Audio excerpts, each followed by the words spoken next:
Hello and welcome. If someone could raise their hand just to make sure my sound is working, that'd be great. As I battle these computers. Oh, thank you. All right. We are yes, yes, yes. Sound is on. So, all right. Who am I? What are we doing here? Dan Kalish. For those of you that are brand new, um, I teach functional medicine classes. I've been working with IFM for the last 2 or 3 years, doing these practice implementation programs. I've done a little bit of research, enough research to know that I don't want to do any more research, but I did achieve a research study with the Mayo Clinic, which is pretty cool. They studied my practice for 6 months. Whew, man, talk about under scrutiny. Like every patient had to return every supplement bottle to verify that they had taken all their stuff. Anyways, I was a research study, and we showed that hey, functional medicine works. I'm working with Richard Lord. We're talking about a lot of his work tonight on advanced interpretation of labs, and I've been in practice for longer than I want to tell people at this point. You know, the whole first part of your career, you're like, oh, I've been in practice for, you kind of exaggerate. Now I'm just like, whatever. I've been doing this for a really long time, and I'm kind of old. So we have, for those of you that want to get really into this, the Kalish Method 101 class. We're selling it for cheap. You can go to bit.ly/Kalish Method 101. We will also send out a link to this if that's a little too much to remember. And that'll take you right into the class. It's kind of secret. We don't post it on the website, so you need the link. And I think it's $99 now instead of like $400. So if you're interested in this Kalish method thing that I do and you want to learn more about the work, you can check out that class if you're interested. And I'm going to talk today about mitochondria and cellular energy. These are the underpinnings for chronic fatigue, for a lot of the depression that we worked with, for everyone that can't lose weight, and how insulin and blood sugar control are, part of this. And now we all know the basics. So let's just talk about the basics for a minute, and then I'll talk about what really upsets me, and then I'll talk about what the potential solutions are. So the basics are, we know patients have to follow diets that control their blood sugar really well. One of the more important things that you can do to reduce inflammation and reduce risk of cardiovascular disease, cancer, diabetes, chronic pain syndromes, depression, is to reduce inflammation by balancing insulin, because insulin, when it's out of control, causes out of control inflammation, and that causes every chronic disease known to mankind, from arthritis to anxiety, right? So we know that, right? We're kind of assuming that we all know that, and that insulin's super important, and you guys have thought about blood sugar for a bunch of years, and you kind of grappled with it, and you put patients on diets that control their blood sugar and watch them get better. Okay, so we're just kind of assuming that basic knowledge, and then kind of assuming that we know that metabolism is really important, but then we kind of throw that word around without really thinking about what it means. So today I want to talk about that and how this can show up on labs and how you can sort through this in a way which will really help you help a lot of different patients. And so now I'm going to complain about things for a little while. So like when we all first learned how to do this stuff, you learn about B vitamins. It's like the first thing you learn. Maybe the book that you read had vitamin A first because it was alphabetical. But B vitamins are really important. And we learn about B1 and we learn about B3 and we learn about, all these kinds of things. And then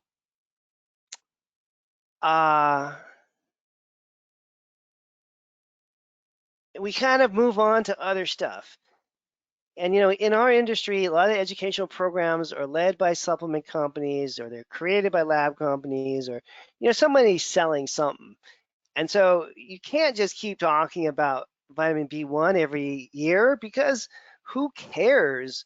You could buy vitamin B1 from any company, and they're all kind of about the same, and it's like $8 for a bottle.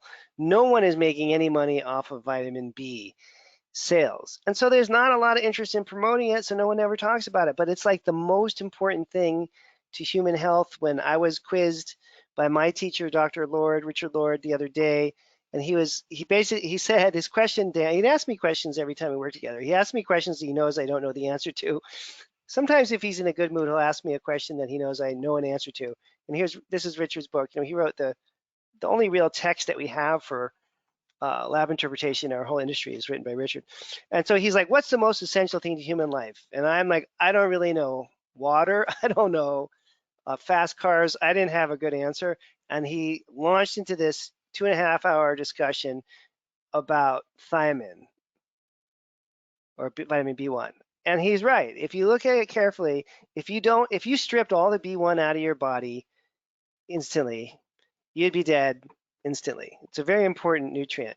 So is B3.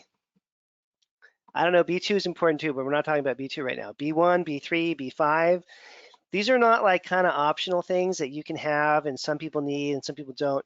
These are really, really, really, really important things.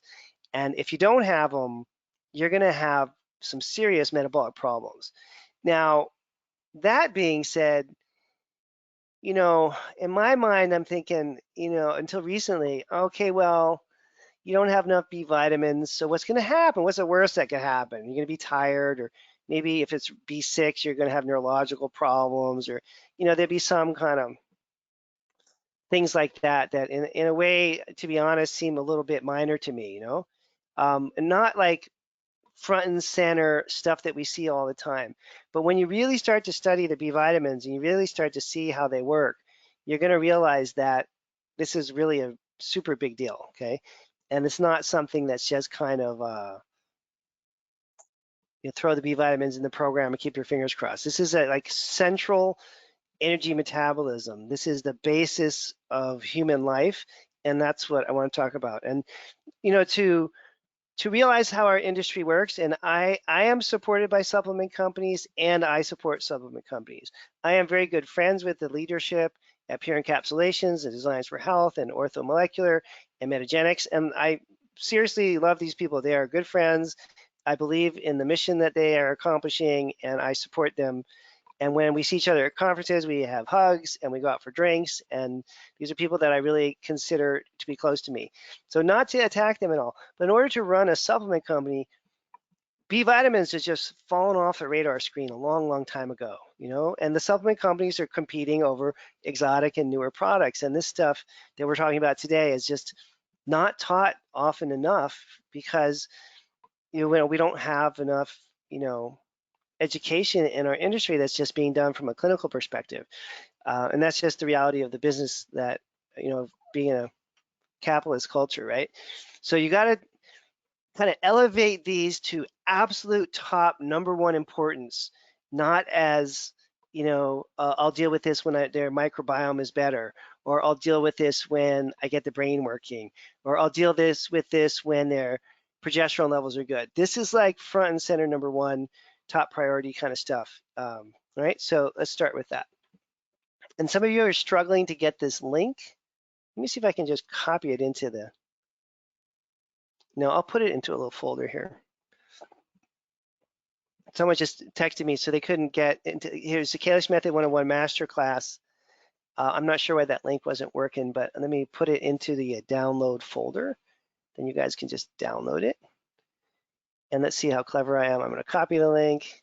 It is kind of secret. You can't get to this just going to the website. I don't think. I think it's kind of on a hidden page. So I'll just call this link and I'll put it in there. Again, this is the Kalish Method 101 class. I'll just call the file link or Kalish Method 101. Link. This is for Christine, so she can get into there. Check it out. Save. Save. There we go. All right, now I'm going to drag it in. This should work. So the other thing about B vitamins is that when you learn about them early in your career, forget about the whole marketing part of in terms of the problem here. But you learn about them early in your career, and this has been my experience at least. And Christine, I just put that file in there. You should be able to download it now, okay, with the link. When you learn about this earlier in your career, you know, so much other information comes in every year that you kind of push this stuff to the back a little bit, you know what I mean? And you're not really thinking about it, you know, as a front and center kind of thing. So let's talk basic nutrition, cellular metabolism. Catabolism is the breaking down and using of food for energy. Anabolic states are using food to repair cells. Catabolism comes from the word kata in the Greek. It means down. Okay, it's a process consisting of all the reactions during which larger molecules are broken down into tiny ones. And what happens when you do that? They release energy. It's like taking a piece of wood and burning it. You're releasing all this fire as energy, right? All this heat as energy.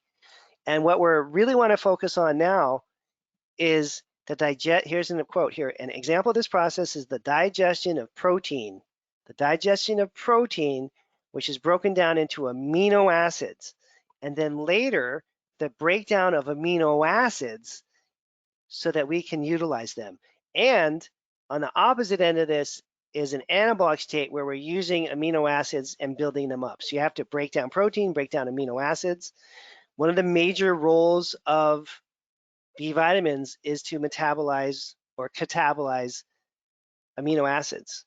Okay. Strangely enough, they're also involved in building them up. It's kind of weird, but that's how it goes. Okay. Catabolic pathways involved in the breakdown.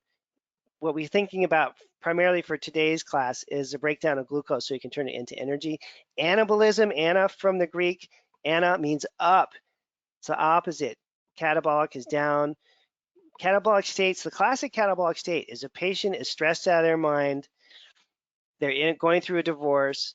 They're in a war zone. They're, just found out they lost all the money they ever made. Something horrible is happening emotionally. They become catabolic. Cortisol is surging. They're in a catabolic breakdown state. And that, most of the patients that we work with are in a catabolic state. By definition, that's why they're sick, right?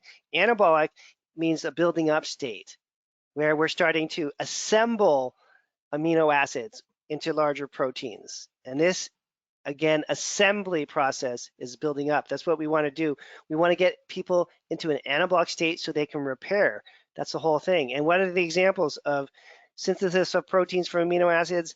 Making DNA, making RNA, making mitochondria, making brain chemicals, making heart tissue, right?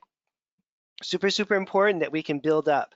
And so again, anabolic is taking small molecules and building them up into large things, especially amino acids being built up into proteins. Catabolic is taking a big molecule and then breaking it down. Okay, now thyroid is super, super important because thyroid is regulating this whole metabolic activity that we're talking about.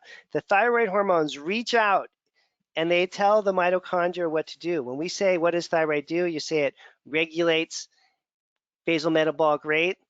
Okay, what does that really mean? It means that the thyroid hormones are regulating the mitochondria and the mitochondria is burning of energy. I had a patient today, classic example, put on thyroid medication. They got the dosages just right. Over the course of 2 years, she didn't get any better. She was still fat. She was still tired. And she finally stopped taking the thyroid because it wasn't working. We ran her test. We found out she had a massive mitochondrial problem, right? And that problem was overriding the ability of the thyroid medications to work. So as you're thinking about thyroid and metabolism, you got to think about the mitochondria. You got to think about the B vitamins. As you're thinking about patients that have anything as diverse as neuropathies or depression or anxiety, could even be bipolar disorder, you got to think about B vitamins and their role and think about how all this works in terms of energy production and how thyroid is overlooking all of this. So you always have to check thyroid as part of one of these programs. And again, here's a little quote about the thyroid hormones. T3 acts as a transcription factor within the cell, literally turning on genes within the nucleus of each cell that contribute to the function of that cell. T3 and T2 hormone work in a similar manner within the mitochondria. They turn on mitochondrial genes that code for proteins with the electron transport chain, which is exactly what we're talking about. So thyroid's got to be balanced for this to all work.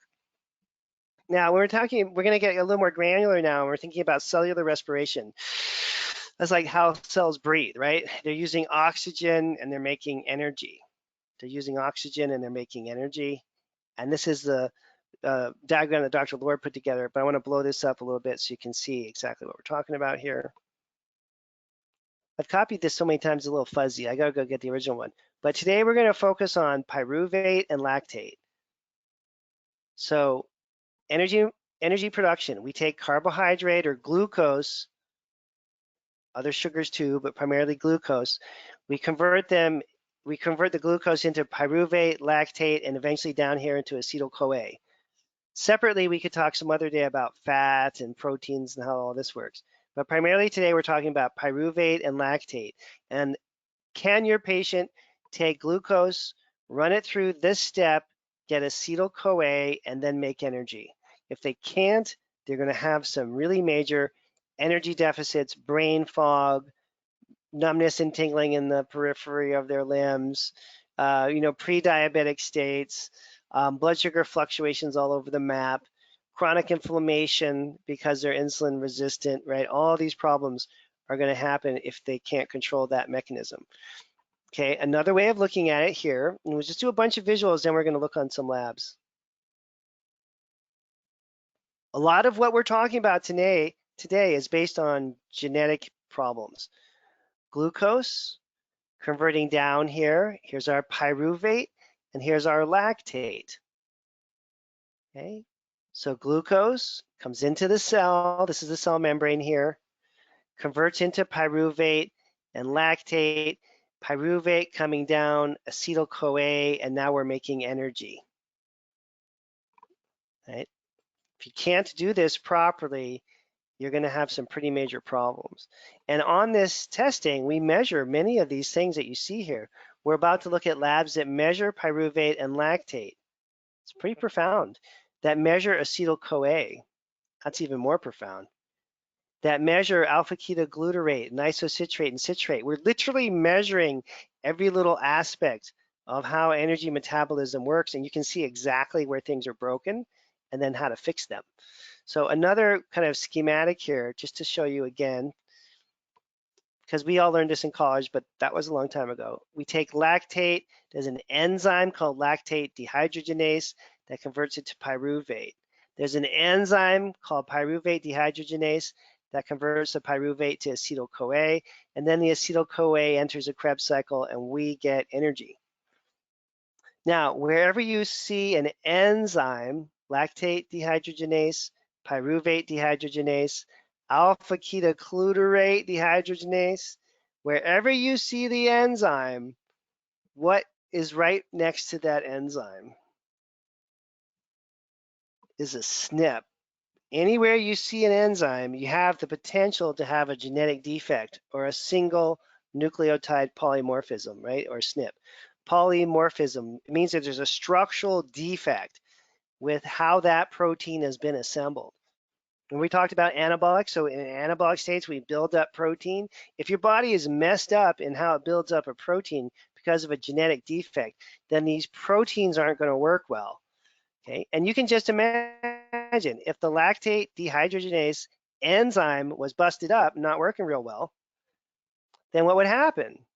It's not too complicated to see. Lactate would build up, it would go high, and pyruvate would not be high, right? Because it's not going through this next step. If the pyruvate dehydrogenase enzyme was screwed up, and this happens all the time, if you learn how to diagnose this, you're going to see this every week the rest of your career. That enzyme gets screwed up by a SNP, guess what? Pyruvate's going to go sky high. And then what doesn't happen is energy production. What if down in here, this enzyme's messed up? Alpha-ketoglutarate dehydrogenase is messed up. Guess what? Alpha-ketoglutarate is going to build up to astronomically high levels, and it's going to mess that person's brain up more than anything you've ever seen. So these are largely genetic defects. The cells are breathing, right? Cellular respiration. They need oxygen, CoQ10, magnesium, B vitamins, B1 with the high pyruvate we just talked about, CoQ10 with the high lactate. So in other words, when you look at this here, if lactate's built up because this enzyme's messed up, lactate dehydrogenase is messed up, they got a genetic defect, lactate's high, you give CoQ10, it makes the whole system work. Pyruvate is high because this enzyme is messed up. You give vitamin B3 and B1 usually also, and it'll start to work. You can restore normal function to these energy producing pathways, okay? And once you memorize a few of these pathways, then you'll see them over and over again. You also need a bunch of other nutrients like carnitine and other stuff, okay? The key is though these enzymes. So I'll read this quote again. One important note, the chemical reactions and metabolic pathways don't take place automatically. So lactate doesn't just go to pyruvate like through some diffusion process or just because it's a sunny day out, okay? Each reaction, each step is created, facilitated, catalyzed by a protein. Protein, yeah. Protein made from amino acids. And these proteins these amino acids assembled into proteins we call enzymes. But it's a protein. Let's just call it what it is. It's a protein. And if it's not folded properly because of a SNP, it's got a structural defect, it's not going to work. And in case you're wondering how important are the B vitamins, in this diagram, it circles everywhere where the B vitamins are going to either allow or disallow this whole process to go forward. So let me zoom in a little bit. You can see. Here's pyruvate at the top. Okay, so there's many potential ways this can get messed up. You don't have B vitamins. And here's another thing. I'm just showing the same thing over and over, kind of in different views. So here's actually the mechanisms of direct actions of T3 and T2 on mitochondria. That's kind of cool. So we talked about this earlier. Here's the thyroid hormones telling the mitochondria what to do, directing and controlling cellular respiration, right? And this is complex 1 and 2 and 3. Remember all that stuff? You have to memorize all that for your biochemistry exams. Same thing again, just want to keep giving you some visuals, then we're going to look at some labs in a moment. Pyruvate converts to lactate, remember, and ultimately it's glucose getting into the energy production pathways that we're looking for. But what's a concern, and we're going to see this in a second here, is if there's a genetic defect in this process, then the whole process is going to start to fall apart. Here's another way to look at the same thing. This is kind of a close-in view. Pyruvate dehydrogenase complex. This is pyruvate going to acetyl-CoA. You see what requires, the process requires vitamin B1, vitamin B5, vitamin B3, right? All these are required for production of energy. If you're missing, like, and this was why Richard asked me this question the other day, if you don't have vitamin B1, you cannot make cellular energy from glucose. And one reason one wouldn't be on this planet for a whole lot longer if that was the case. Okay, so now with that in the back of your mind, let us pause. I was going to get a drink of water, but I forgot my water.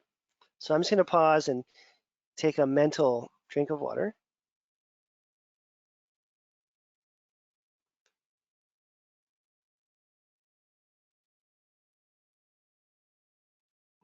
Now we're back.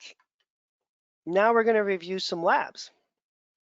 So here is a case. This is an organics profile from Genova Lab. And we are looking at energy production markers. And we're focusing for today primarily on carbohydrate metabolism. So here you have this relatively innocent looking pyruvate marker and L-lactate right next to it. And this person's markers are quite high. In fact, they're astronomically high. So the way you assess this, pyruvate is abnormal if it's above a 3.9. The 95th percentile level is 6.4, so that means nobody's above a 6. And this person's at a 32. So they're 5 times greater than the 95% reference range, the 95th percentile. So that would be like, this is what I tell patients, you know, because everyone has heard this story before. Let's say you're at a PTA meeting and you know your kid's in 5th grade and you're with all the 5th grade parents, and some obnoxious parent comes up to you and says, well, you know, my kid's in the 95th percentile on her IQ test. And you look at them and you're like rolling your eyes. And then you say, well, you know, my child's 5 times the 95th percentile. You couldn't say that because it's statistically impossible, right? So when you have a 95th percentile number that's a 6 at the high end, it can't be a 32. That's statistically impossible. This couldn't be a nutritional deficit. This could not be, you couldn't eat enough Burger King hamburgers to make this happen. This could not be a lack of B vitamins in the diet, okay? It has to be a genetic issue or a SNP or an enzyme problem or a protein folding problem, whatever you want to call it. So once these numbers get more than double the reference range, it's very unlikely that it's just a straight up nutritional deficit due to bad diet. It's most likely going to be a defect in the enzyme. Okay, and that's what these tests are designed to detect, both nutrient deficits because of bad diet, as well as genetic disorders. L-lactate, 47, again, it's double, almost triple the reference range. Now you got to think through these things. You can't just assume it's genetic just because it's high. So L-lactate, it could be high because the person just ran a marathon the day before and they have a boat ton of lactic acid in their body. L-lactate could be high because they're on metformin. I mean, you got to think through these things. I'm not saying these are blanket assumptions, but suspicious, let's say none the least. You see these markers this high, and they have peripheral neuropathy, and they're pre-diabetic, and everyone in the family is diabetic. It's probably a genetic issue. That was a patient I had earlier today. Okay. Okay, and then what's the treatment? Well, how hard is this? They put it in, it's right in the lab report. You don't even have to ask me. B1, B3, chromium, lipoic acid, and CoQ10. If you're not sure which one, just give them all, you know. You can kind of narrow it down if you want. And L-lactate requires, I think, a lot of extra CoQ10. Pyruvate, for sure, a lot of, you know, B1 and B3. But if you just give B complex, you know, hefty dosages and all these other nutrients, these problems start to resolve pretty dramatically. Okay? Let's see, let's look at a few others.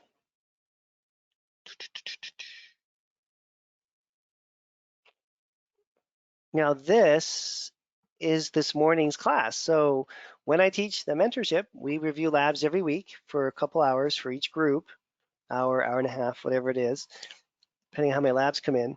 And this was from this morning. Yeah, hot off the presses. So wait, let's even look at this whole case and I can show you. So here's one of our doctors, Montserrat, her patient, 52-year-old male, boatyard manager, environmental health safety director, blah, blah. He's overweight, high blood pressure, and is overweight. Here's his adrenal lab. That doesn't look that great. Has an adrenal problem. DHEA is low. Cortisol is high. So I want to work on that. And then under his carbohydrate metabolism markers,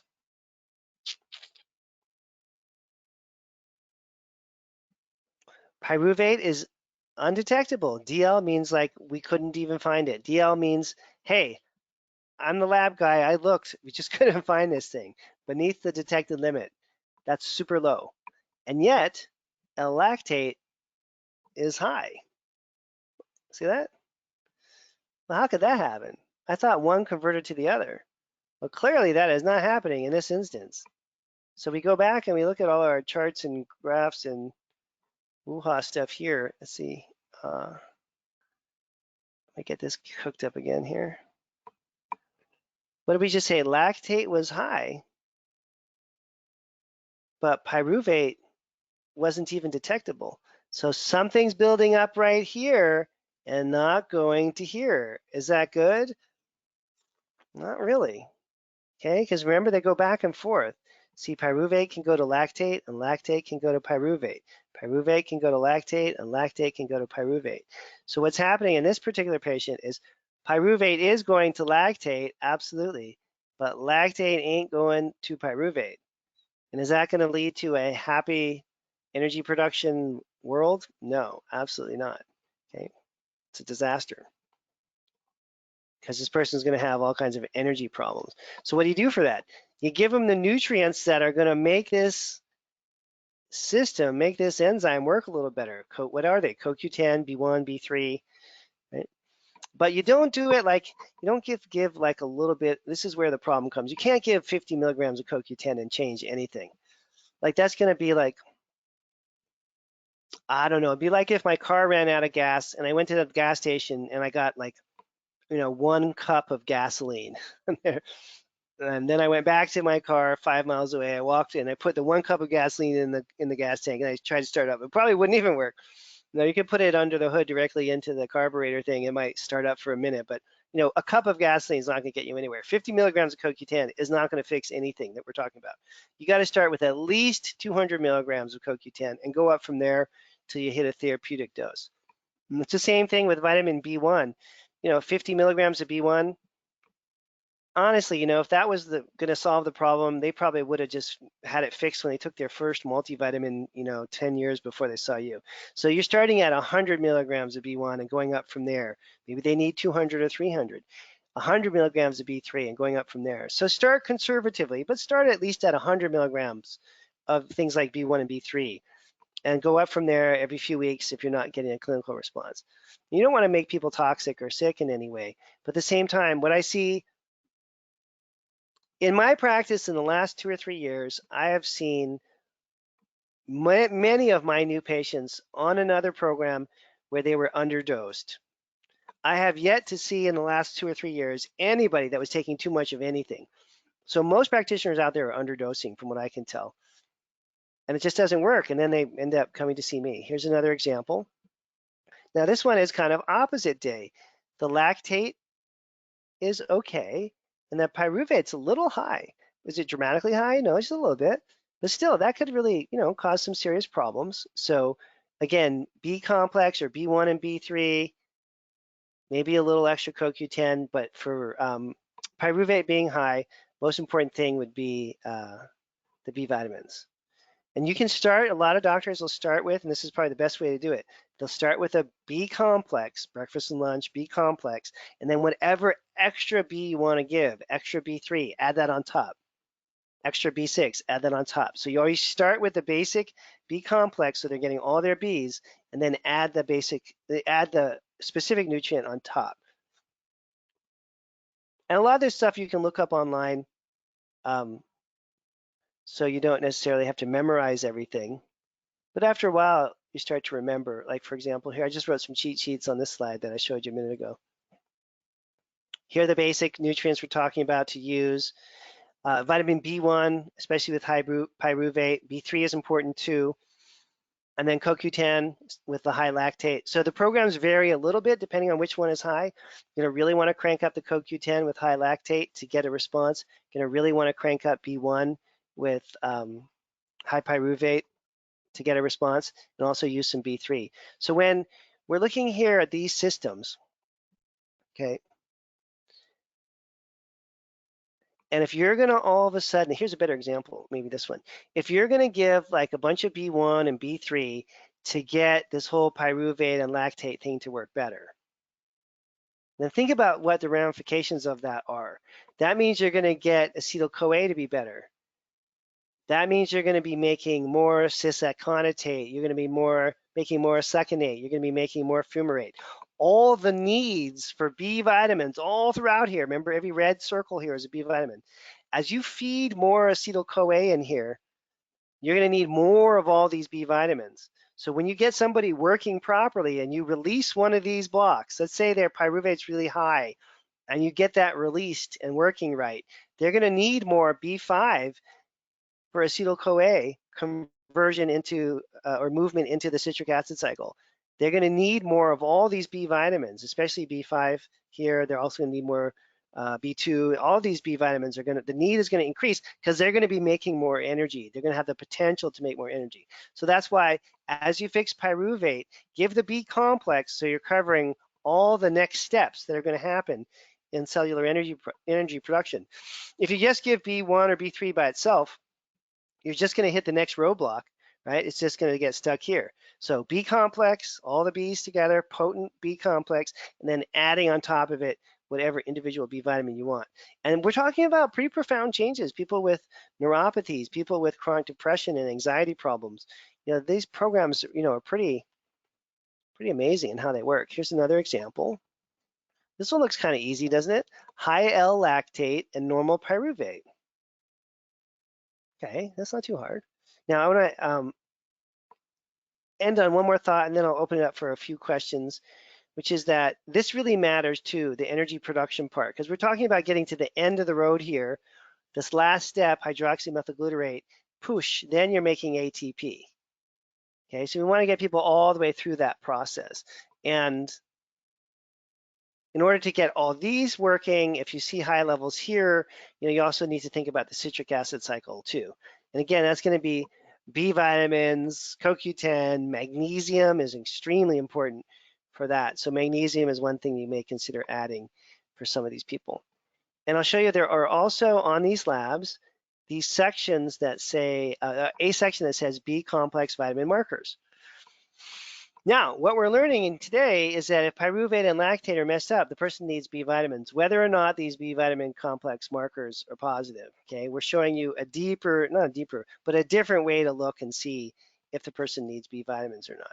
And you'll see some people, like here, like this person who has high lactate, doesn't have any of the B complex vitamin markers, but they still need B vitamins. That's a little confusing, isn't it?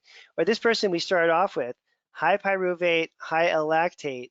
Let's see what their B vitamin markers say. Oh, if you just were going by these markers that say B complex vitamin markers, you would go, oh, they don't need any B vitamins. Oh, here they need this one. They need biotin. Okay, that's marker for biotin, but they don't need any of the other B vitamins. Wrong, wrong, wrong. Okay, these markers are not showing you the dynamic we're talking about. We're talking about B vitamins specifically used for energy metabolism, for cellular energy production, pyruvate, lactate driven stuff. Okay, so this person has a massive need for B vitamins based on pyruvate and L-lactate. It's not showing up here, okay, because these markers look at B vitamins from a completely different perspective. And in this particular case, these B vitamin complex markers missed it completely, and you can pick it up here with these. So we're going to end on this last concept. Carbohydrate metabolism is super important. Depression, anxiety, don't forget about any kind of cognitive problems, brain fog, anything nervous system related, peripheral neuropathies, pain, chronic pain syndromes, hormone imbalances, the list just, toxicity issues, anything to do with food or blood sugar, anyone who's overweight, anyone who has body fat that they think is not supposed to be there, anyone who craves sweets. I mean, there's a huge category of people who are going to benefit. Of course, anyone who's pre-diabetic or diabetic, you would have to fix this on and expect this to be really messed up. Okay. So let's see where we're at here. Just as a reminder, we have this Kalish Method 101 class. Here is the link for it, bit.ly, bit.ly / Kalish Method 101. I also put the link in the handout thing, so you can download the link. And if the link's not working for you for some weird reason, just email my office. Let's see, it worked really nicely for me, but sometimes, things maybe get copied wrong, or maybe your browser is, on a holiday. But if you type that in here, it should pop up, take you right to the Kalish Method 101 class. You can buy it for 99 bucks and see how deeply you want to get into this. We're also starting a mentorship program in September.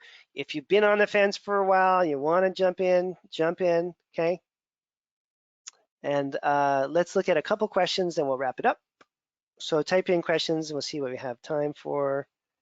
Can we find some of the causes of energy and dysfunction from amino acid part of the ion? That's a good question, J.E. Let's go here. So let's look at, let me answer that. Well, here's a cool, we just did this morning. Look, this is one of their students in class that submitted 4 organic acids on one patient. We were comparing them. That is pretty cool. But I'm trying to find, here we go. So Jay's question is, can we find the causes of mitochondrial and energy production problems on the amino acid part of the test? And the answer to that is yes, absolutely. Because amino acids are essential for this energy production process. Absolutely essential. Why? Because we're using amino acids to build up, remember the anabolic part, to build up and produce mitochondria. You take amino acids, you slam them together into proteins, they get folded up, and those proteins are how we build these very mitochondria that we're talking about. So if you're like this patient here, if you're missing a single amino acid, if you're missing a single essential amino acid, that means you're not able to completely build proteins as you should because you're missing a single amino acid that's essential, right? And so you're going to have problems right off the bat with building mitochondria because lysine is low.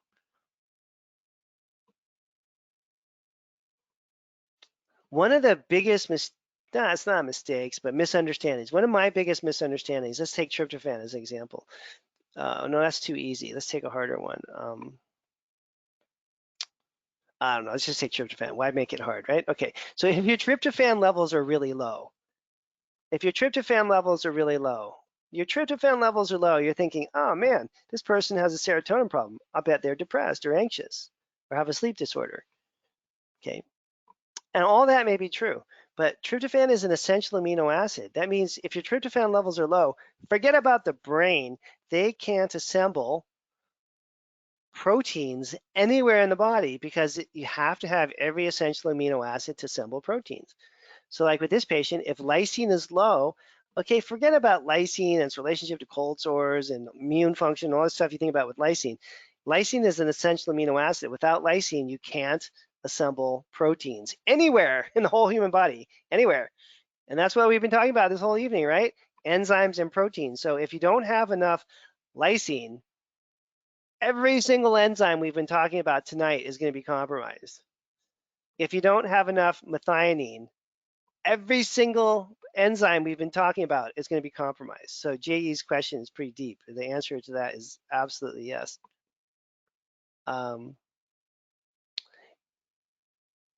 If lactate is normal and pyruvate is low, then it depends. Then you have, that could just be a normal lab. Or it may be what we call a hypometabolic state. You have to see the rest of the test to know. So that's either normal or a big problem. Could go either way. With SNPs, should you give activated Bs? Yeah, with SNPs, you should give, the best quality B vitamins you can get. Absolutely, okay? All right, Christine's asked, this is a hard one. How do you manage MTHFR mutation and subclinical hypothyroidism with normal T4 but low T3?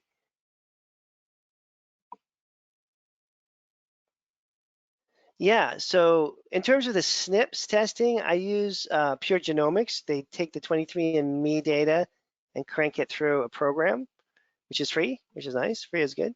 So I like Pure Genomics a lot. I use them with patients on a regular basis. And then if someone has a problem with T3 and a little bit of hypothyroidism is not enough to show up on a conventional test, but there's still a problem, then I may pose it as a question and see who gets this right. So